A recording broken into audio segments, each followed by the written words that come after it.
Galera, sejam bem-vindos a mais um vídeo do nosso canal de notícias do Corinthians. Mais uma vez estou aqui, né, trazendo um videozinho com algumas informações, sempre agregando informações aí e trazendo atualizações para vocês do Timão, né? E não se esquece, deixa o like no vídeo, vai ser de extrema importância. Ativa o sininho de notificações aí, se inscreve no canal para estar ajudando aí, tamo junto, valeu! E tivemos a goleada do Corinthians. Sim, atenção, pode encher a mão aí. 5 para o Corinthians, 2 para o Atlético Paranaense, um resultado fundamental para o Corinthians, olhando para o final de semana, para tirar um pouquinho da pressão e também olhando para a sequência do Campeonato Brasileiro, afinal de contas era a briga direta contra o rebaixamento. Como o Fluminense conseguiu uma ótima vitória também contra o Flamengo, vitória por 2-0, né? Primeira derrota aí do Felipe Luiz como treinador do Flamengo, a equipe principal, o Fluminense também fica fora da zona do rebaixamento. E quem entra nessa dança das cadeiras aí é o Atlético Paranaense, que é bem verdade, tem 2 jogos a menos, um deles vai cumprir na semana que vem, mas o Atlético Paranaense nesse momento entra no Z4, assume posto nessa briga intensa de equipes pesadas do futebol brasileiro contra o rebaixamento, né? A gente está falando de Corinthians, está falando de Fluminense, tem o Atlético Paranaense nessa briga também, e sabe mais quem, né? Porque afinal de contas o pessoal está sendo puxado para essa zona perigosa aí. A gente vai falar desses 2 jogos, trazer a participação dos treinadores também nas coletivas, jogadores, tudo isso a partir de agora com Paulo Calçade, o Jean Oddi, o Vitor Birner e o Pedro Ivo Almeida.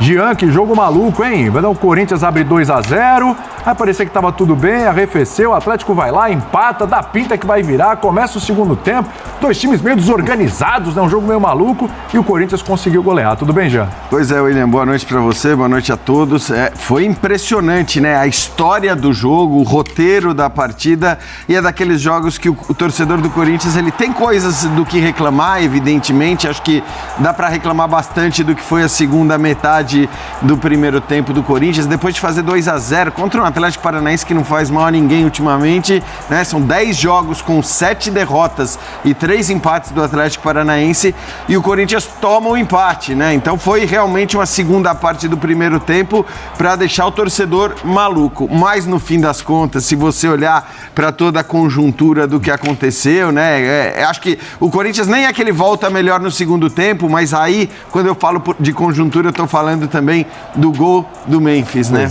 Porque assim, era um gol muito aguardado, o primeiro gol dele, e olha a importância desse gol, quer dizer, olha o quanto esse gol, até pelo momento do jogo, foi determinante e essencial para uma vitória que tem um peso gigante, né? Gigante. A gente tem que lembrar que o Corinthians tem jogos a mais do que os 3 times abaixo dele na tabela de classificação, tem jogos a mais do que 2 times acima da tabela de classificação, então seria desastroso não vencer hoje, perder ainda mais, seria um negócio desastroso para ficar com o cabelo em pé. E no fim das contas, eu acho que a partir do momento que esse resultado vem, a gente olha não só para o resultado, mas a gente olha para o fato de que o Corinthians tem jogado muito melhor do que já jogou. Nem acho que seja tanto o caso do jogo de hoje, por incrível que pareça, apesar do 5-2. Mas a verdade é que, independentemente do que foi a partida de hoje, essa loucura, essa imprevisibilidade, o Corinthians tem jogado muito melhor. O Corinthians, se a gente compara com as atuações dos outros times de baixo de tabela, tem mostrado um nível acima. Então, o fato de sair da zona de rebaixamento, ainda que não por pontos perdidos, né? Por pontos perdidos ainda o Corinthians estaria no Z4, mas sair na base dos pontos ganhos tem um significado muito grande, até porque, vamos falar, os times lá embaixo, né? Não adianta fazer classificação por pontos perdidos, porque os times lá de baixo não costumam ganhar tantos pontos assim. Exatamente. Então, eu acho que é uma vitória gigante. Talvez a gente possa chamar essa, né? Pelo contexto, pela conjuntura, pelo confronto direto, pelo fato do Fluminense ter vencido, da vitória mais importante do Corinthians neste campeonato brasileiro até aqui. Pode ser mesmo. Já merecia ter vencido o Internacional naquele empate por 2-2 em casa também. Seria catastrófico perder mais pontos em casa, né?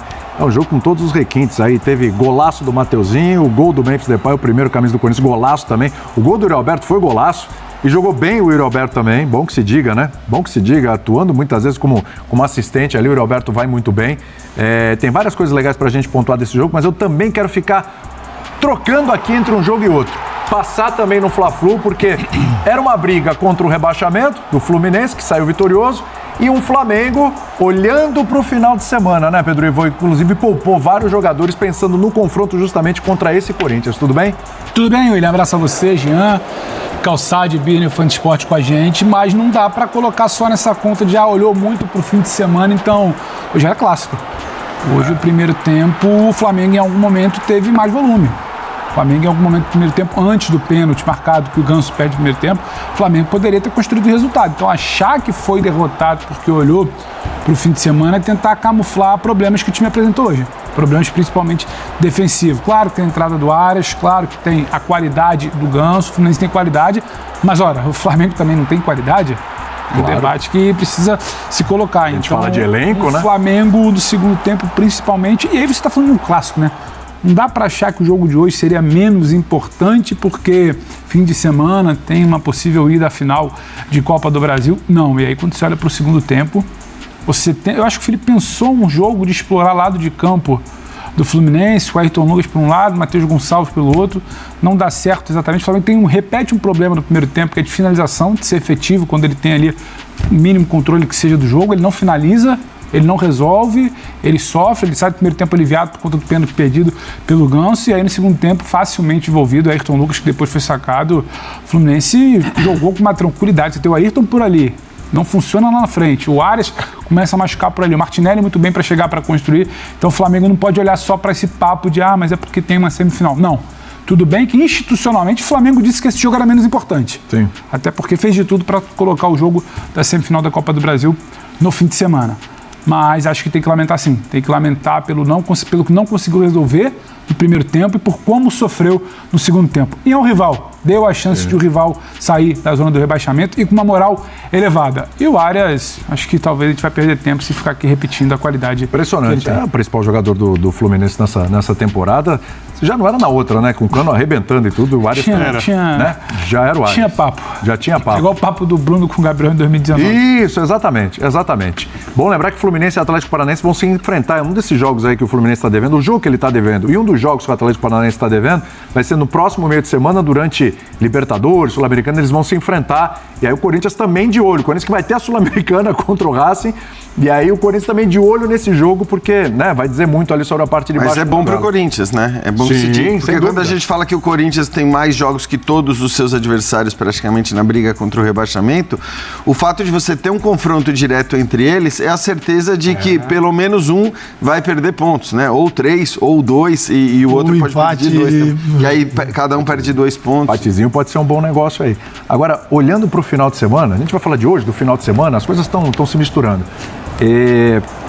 O torcedor do Corinthians já começa a olhar para o final de semana depois do jogo de hoje.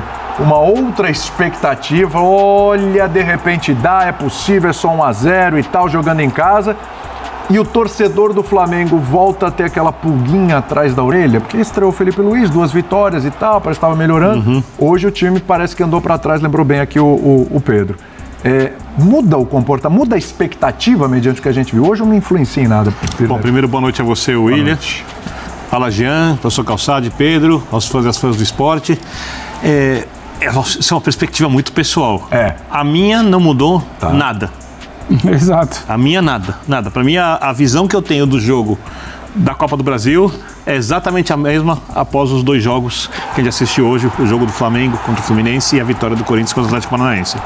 O Corinthians, que é um time bom, e eu enchi a boca para falar quando eu penso nos jogadores, na capacidade de montagem de uma equipe, mas para mim ainda não pronta, porque o que o Corinthians vivenciou no primeiro tempo, eu diria que foi desnecessário e não aconteceria se o time estivesse pronto. Que é uma coisa parecida, diferente, mas contra um time muito mais forte com o que aconteceu no jogo contra o Internacional. O Corinthians é um time capaz de ter um volume ofensivo bem interessante, o Corinthians tem alternativas, o Corinthians tem jogadores que decidem, o Corinthians tem a força do seu estádio, o Corinthians tem intensidade e o Corinthians continua sendo mais vulnerável do que aceitável em alguns momentos dos jogos. E especialmente quando os jogos parecem totalmente controlados. Porque na hora do 2-0 pro Corinthians no primeiro tempo, todo mundo falou, o jogo acabou. É para fazer 5. Quase tomou a virada no primeiro tempo. Dado com esse todo mundo aí. Todo mundo, 99% das pessoas. A não ser os passionais, os que gostam muito do clube, torcem, obviamente tem seus temores e tal. Quem viu o que estava acontecendo em campo, viu que tinha um personagem na redação próximo a mim que fez 2-0 e falou: tá com cara que vai tomar o empate. Tudo que aconteceu com o Atlético Paranaense de julho pra cá. É que ele tá. Não sei, tudo bem, deixa pra lá. Eu vou entrar. Tudo bem. 2-0 o Corinthians jogando mal. Mal, porém, sobrando contra o Atlético Paranaense, que não faz nada. Não estava sobrando. O Atlético Paranaense é o grande candidato ao rebaixamento. Fez 2 gols de escanteio, jogada de escanteio. Hoje parecia Dia das Mães. Tinha uma mãe querendo entregar de um lado, outra mãe do outro. Aí a mãe do Atlético entregou mais que a mãe do Corinthians. Eu sei que com um placar 5-2, para quem só olha para o placar, que é a maioria, você fala, esse cara tá louco. Mas a gente tava vendo o jogo junto, né? Falei assim, tá esquisito. Por quê? A bola, aí eu fui olhar o mapa de movimentação do Corinthians, de posicionamento médio. O que acontecia? O Birner, o José Martínez era só passe pro lado. Não tinha uma infiltração, uma condução, uma bola mais... Tá esquisito. Aí ele abria Carrijo e Bidon. A bola ia pro lado e o Garro, o Memphis e o William Alberto completamente distante. Você olhava o mapa de posicionamento do Corinthians, você tinha 8 jogadores atrás da linha de meio de campo. Não chegava.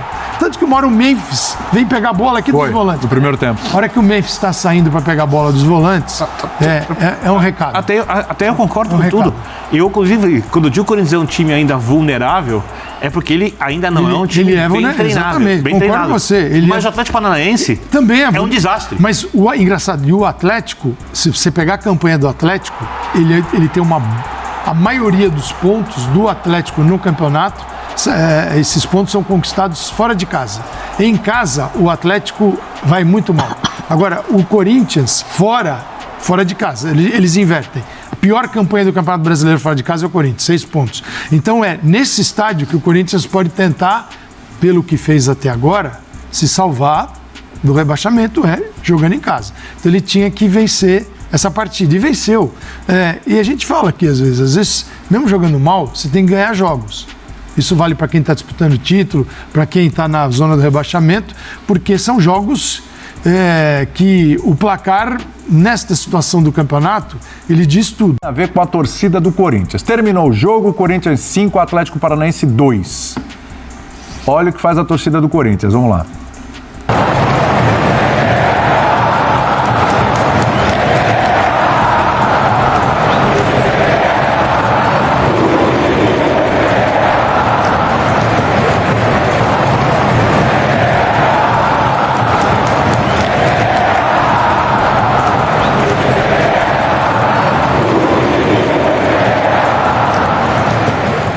Esse é o espírito do torcedor do Corinthians no final do jogo. 5-2, olhou para domingo, falou, pode ser, quem sabe uma final, quem sabe um título de Copa do Brasil.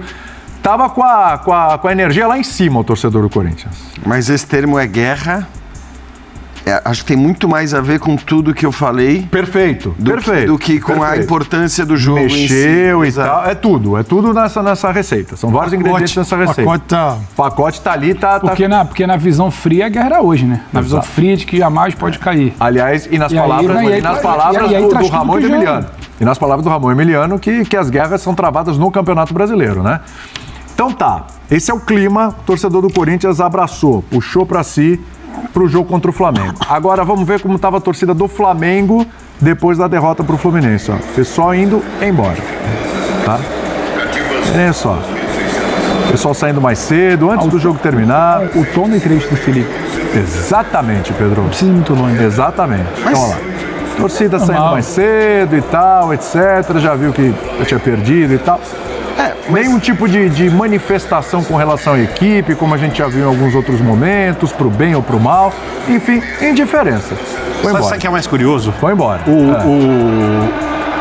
Por um motivo muito óbvio, hoje, em tese, o Corinthians entrou em campo muito mais pressionado que o Flamengo. Quando a gente olha as instituições, olha a situação na tabela, olha os clubes, eu estou pegando o macro de cada um, os coletivos, é óbvio que isso aconteceu.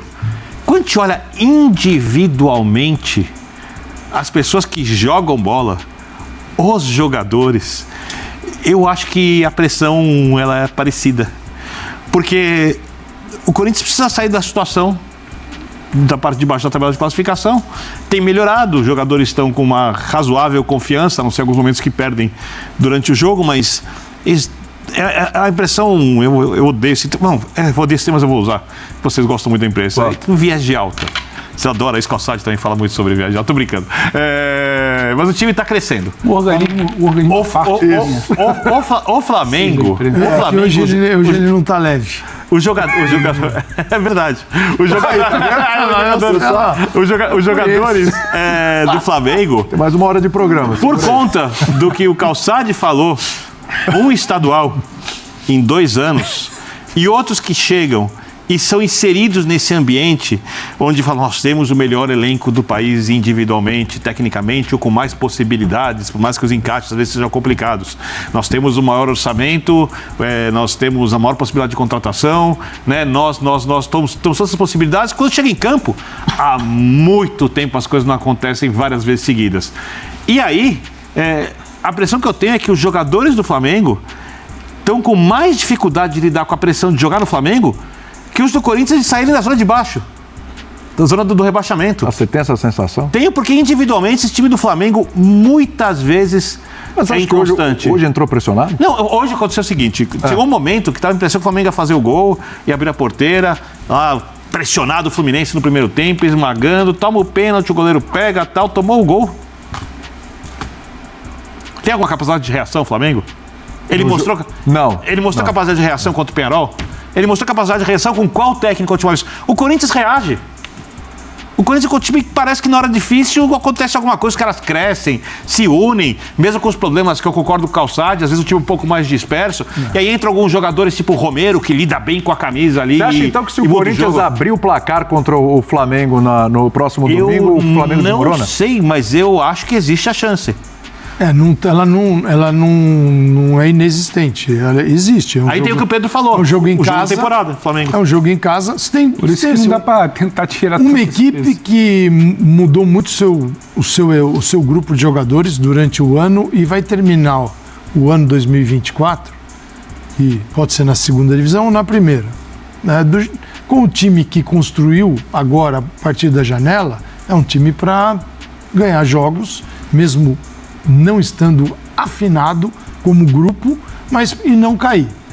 Então esse é o Corinthians. O Flamengo é um time que acabou de trocar de treinador, tem um treinador que é novo no cargo e novo na profissão. Isso.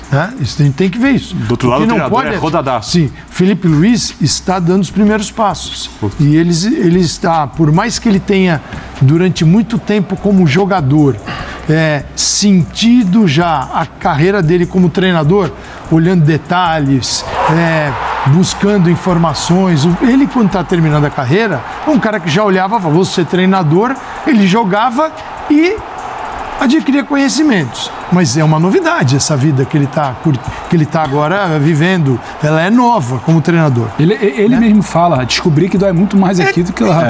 Então, assim, calma. Também não é mil maravilhas desse lado, senão não teria trocado de treinador. Então é um jogo que é um estádio que pulsa, o Flamengo vai enfrentar, com um perfil de torcida que é diferente que a do Flamengo que vai ao estádio hoje. Isso é fato, é diferente. Então, vamos ver. O Flamengo tem um ponto que me incomoda um pouco. A gente passa o ano aqui falando o elenco do Flamengo, o elenco do Flamengo, o elenco do Flamengo, é o melhor do país, o elenco do Flamengo, o melhor do país. Tá bom. Não se comprovou isso esse ano. Aí eu te pergunto, o Rossi. Nem no ano passado. Rossi, Wesley, Fabrício Brunel, Pereira e Ayrton Lucas. Essa é a defesa. Tá bom, né? Pode ser a defesa de domingo. No papel. Pode ser. O Léo Ortiz e o Alan. Eu nem vou falar do Pulgar, porque os programas esportivos gastaram 680 horas falando que o Léo Ortiz deveria ser titular. Sim. Aí hoje eu não posso falar que o Pulgar fez falta. Mas peraí, um pouco de coerência, né? Mas ele tava jogando com Léo Ortiz. Era o jogo do Tite. Mas a torcida queria, né? Léo Ortiz e Alan. Aí tem Matheus Gonçalves, entrou no time, Alcaraz, uma contratação milionária, Sim. Bruno Henrique e Gabriel Barbosa. peraí, só vale quando estão os 11, aqueles considerados titulares? Então onde está esse elenco se só os 11 que valem a pena? Memphis comemora primeiro gol pelo Corinthians, mas faz alerta. Não podemos permitir isso. Atacante holandês celebra golaço de falta e dá bronca no elenco por empate sofrido no primeiro tempo após Timão abrir 2 gols de vantagem. Memphis Depay marcou o primeiro gol pelo Corinthians e ajudou a equipe a golear o Atlético PR por 5-2 na noite desta quinta-feira na Neoquímica Arena, pela 30ª rodada do Campeonato Brasileiro. O atacante holandês não escondeu a alegria e o alívio pelo primeiro gol marcado depois de 5 jogos pelo Corinthians. Apesar disso, cobrou maior atenção da equipe depois de abrir 2 gols de vantagem e sofrer o empate ainda no primeiro tempo. Isso significa tudo. Eu acho que nós começamos o jogo com 2 gols muito rápidos. E a forma como nós fizemos, nós precisamos analisar e falar sobre isso. Nós já falamos um pouco na metade do jogo, porque nós não podemos permitir isso acontecer. Mas eu acho que nós estamos juntos, os fãs estão aqui. E depois do gol, nós sabemos que eles nos deram um poder extra para perceber que nós precisamos ganhar o jogo. E para mim, para ganhar o meu primeiro gol, isso significa tudo para mim. A forma como eles me acolheram desde o início. Então eu acho que é tudo muito bonito para mim. Eu tento ajudar os fãs, o clube e o time o máximo possível que eu posso. Mas nós precisamos nos olhar e precisamos melhorar, disse Memphis. Segundo o maior artilheiro da história da seleção holandesa, Memphis agora deseja seguir marcando gols e ajudando o Corinthians na luta contra o rebaixamento no Campeonato Brasileiro. Eu sou um jogador que gosta de atingir gols e eu tento me adaptar. O time tem que se adaptar também porque eles têm que encontrar os espaços para mim para atingir gols, claro. Mas claro, eu espero que seja o primeiro de muitos, mas a coisa mais importante hoje é que ganhamos 3 pontos, disse Memphis. A goleada sobre o Atlético PR tirou o Corinthians da zona de rebaixamento do Campeonato Brasileiro. Com 32 pontos, o Timão ultrapassou e colocou o time paranaense entre os 4 últimos colocados.